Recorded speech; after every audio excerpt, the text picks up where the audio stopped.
m'appelle Léa Douché. Mon directeur de thèse, c'est Morgan Manjas, qui est modélisateur à l'IRD. Et je suis co-encadrée par Vincent Herbreteau, qui est géographe de la santé au Cambodge à l'IRD.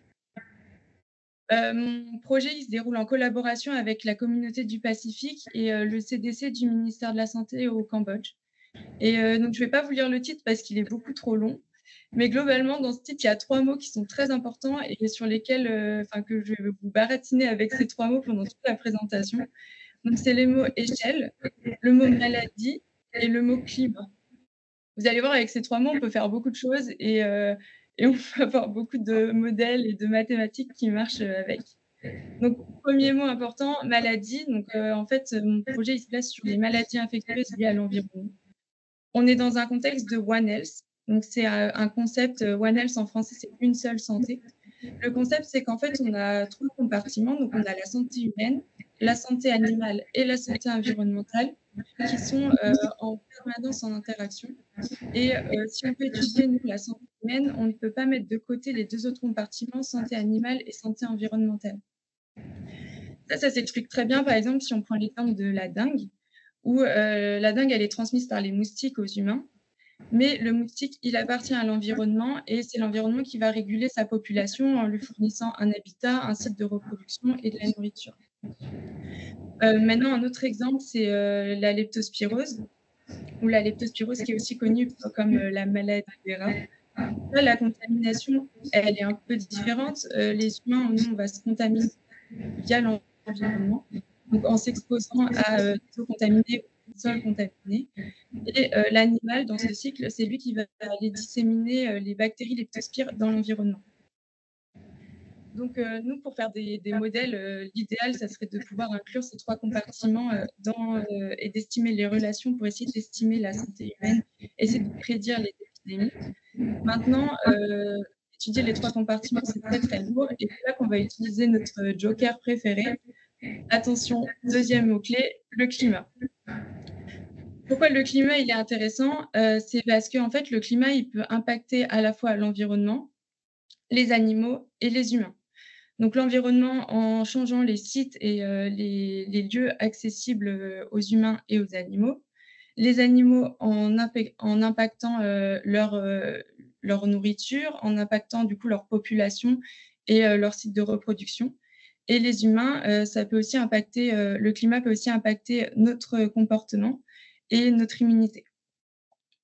Donc l'hypothèse principale, derrière, mon projet pour, essayer de créer des systèmes d'alerte précoce, donc des systèmes de prédiction en épidémie, de prédiction d'épidémie, c'est d'utiliser, des données de santé qui sont collectées in situ dans les pays, qu'on va essayer d'associer à des données climatiques pour essayer d'étudier les liens et de produire, des, early warning systems, donc des systèmes d'alerte précoce qui vont nous permettre de prédire les épidémies en avance. Les données climatiques, elles proviennent de l'imagerie satellite qui nous permettent en fait d'avoir des grandes surfaces, couvertes et beaucoup d'informations, spatiales sur le climat.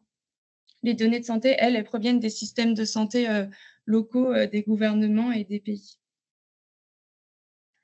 On passe, attention, au 3e mot-clé, du titre de ma thèse, c'est l'échelle.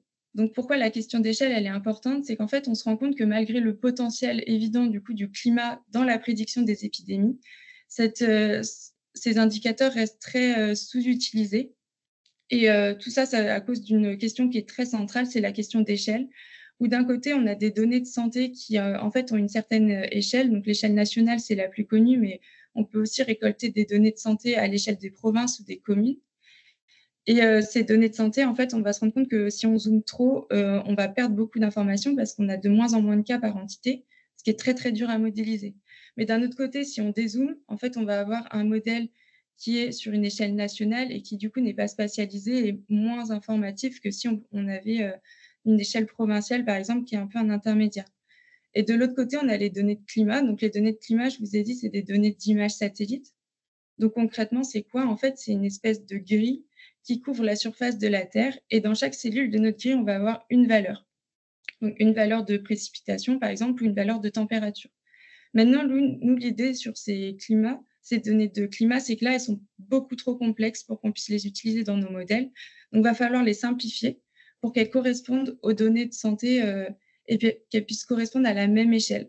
Sauf que quand on fait ça, en fait, on va les agréger, donc rassembler des petits carrés ensemble et ça va nous donner une perte d'information. Donc l'idée, c'est de trouver des outils mathématiques qui nous permettent de les assembler en gardant l'information principale qui nous intéresse dans l'épidémie.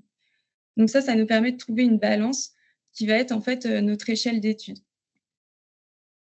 Dans ma thèse, j'ai 2 approches. Une approche provinciale qui est, basée sur un projet, qui s'est déroulé au Cambodge sur la dengue et une approche globale, donc c'est un projet qui se déroule, en Calédonie sur les îles du Pacifique pour modéliser la leptospirose. Donc je commence par l'approche provinciale. Le projet, c'est de modéliser la dengue au Cambodge. Donc ce que je vous montre sur, la courbe d'en haut, c'est, le nombre de cas au cours du temps.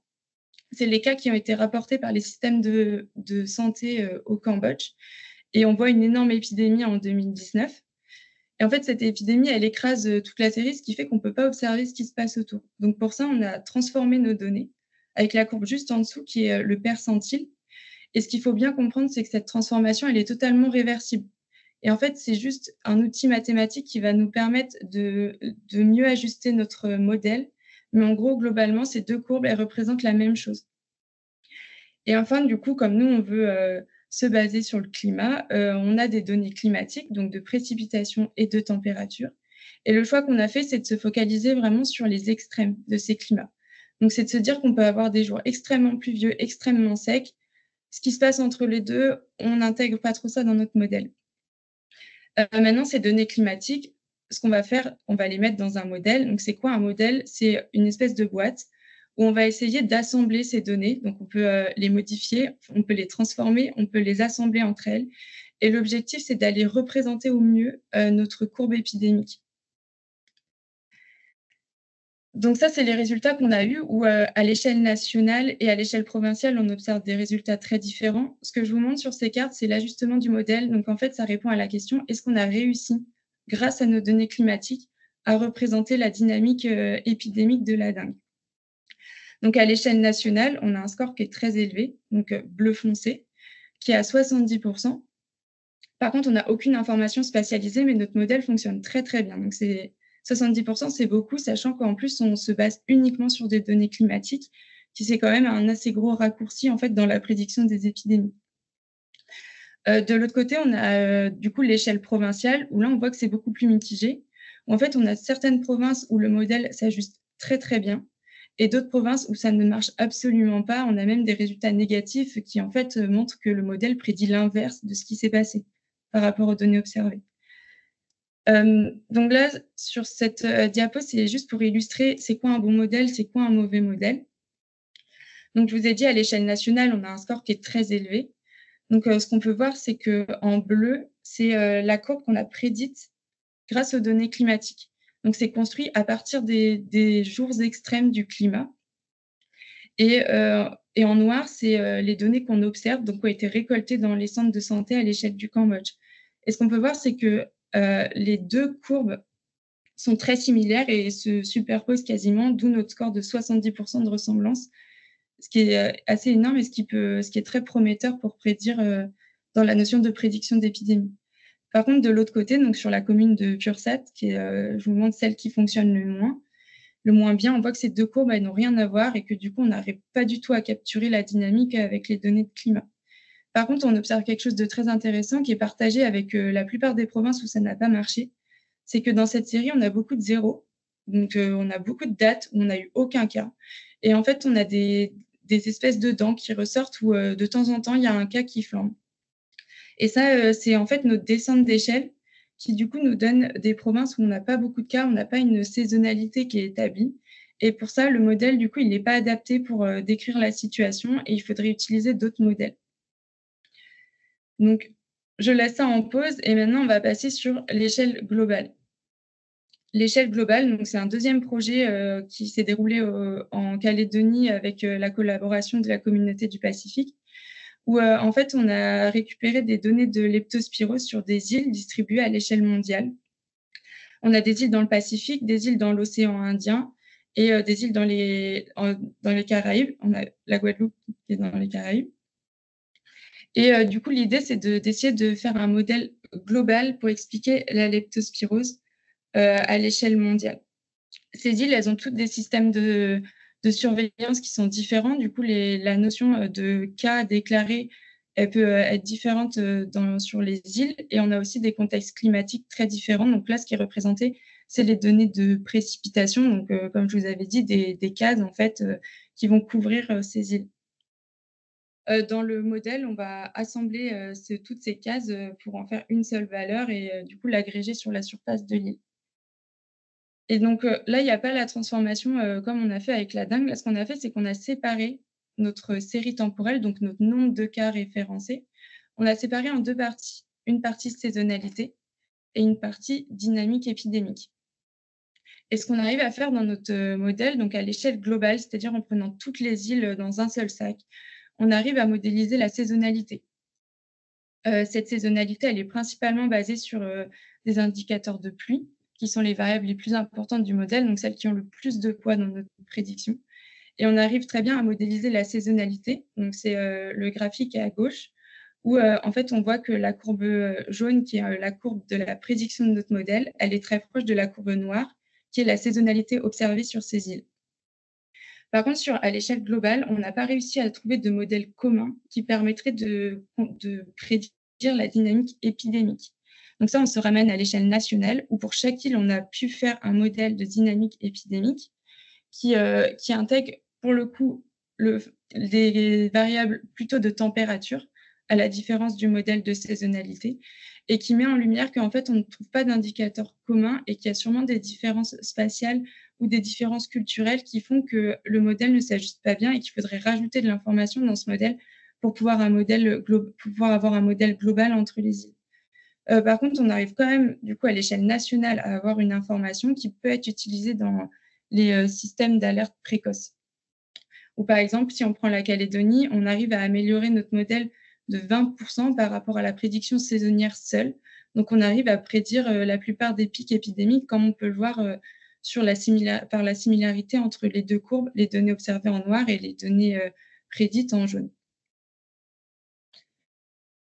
Pour conclure par rapport à ces résultats, on a réussi à mettre en place des modèles qui permettent de décrire la dynamique à l'échelle nationale et qui, du coup, ont le potentiel de nous fournir des prédictions basées sur le climat.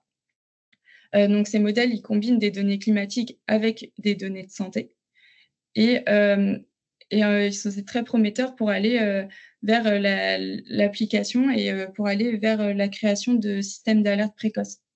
Maintenant, si on essaye de descendre sur une échelle provinciale, donc on conserve un système de santé qui est homogène au sein du territoire. Par contre, on se rend compte que cette descente d'échelle, elle nous fait perdre de la puissance mathématique parce qu'on a des cas en moins et on a des provinces avec très peu de cas, des provinces avec beaucoup de cas. Et du coup, le modèle est beaucoup plus difficile à ajuster et n'est pas forcément adapté pour certaines provinces. Donc l'idée là, ça serait de venir tester d'autres modèles qui permettraient en fait de faire, peut-être de la présence-absence. Donc est-ce qu'il y a des cas oui ou non, puis d'aller, vers, des modèles plus dynamiques. Donc ça, c'est des pistes d'amélioration pour ce modèle. Maintenant, à l'échelle globale, on arrive à avoir un modèle qui prédit très, très bien la saisonnalité. Par contre, dès qu'on passe en termes d'épidémie, on a eu du mal à ajuster ce modèle, probablement pour des questions, d'environnement, qui sont différents entre les îles parce qu'on se place quand même dans une échelle mondiale où il y a des différences culturelles, des différences de comportement et des différences environnementales entre les îles. Pourquoi je vous raconte tout ça? Donc, c'est pas pour, faire un prochain film de science-fiction, c'est que, ce projet, il répond à un besoin des gestionnaires de santé pour avoir des outils d'aide à la décision en santé.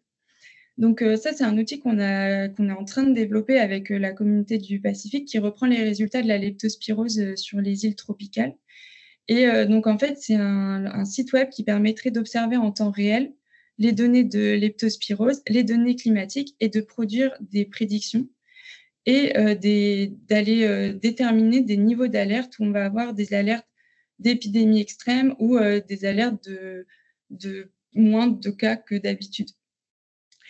Dans cet outil, on essaye aussi d'intégrer des données spatialisées, donc qui pour l'instant ne sont pas, modélisées, qui sont juste visualisées.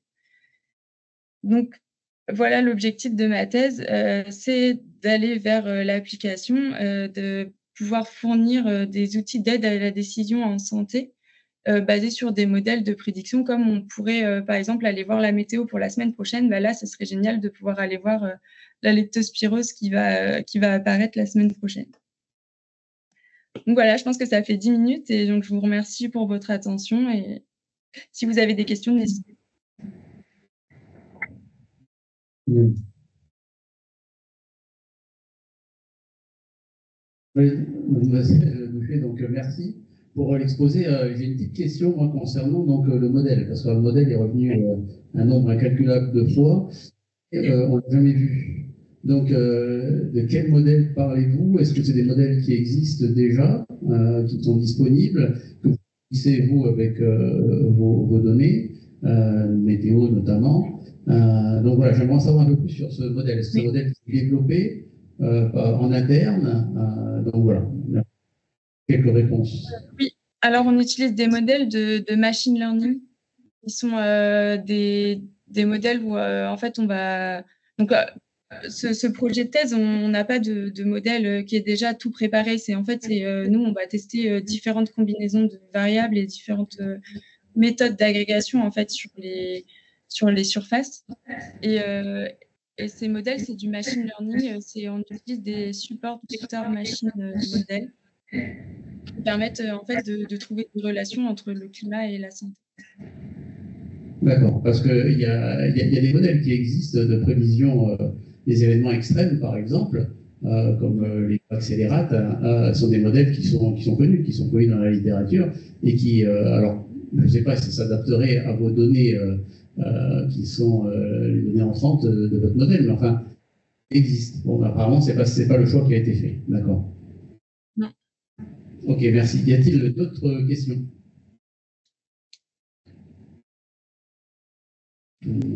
Et deux, trois questions. Après, le jury délibérera. Et puis après, il y aura un pot. Hein, partez pas tout de suite. Oui, bonjour et merci pour la présentation. Moi, je m'interrogeais sur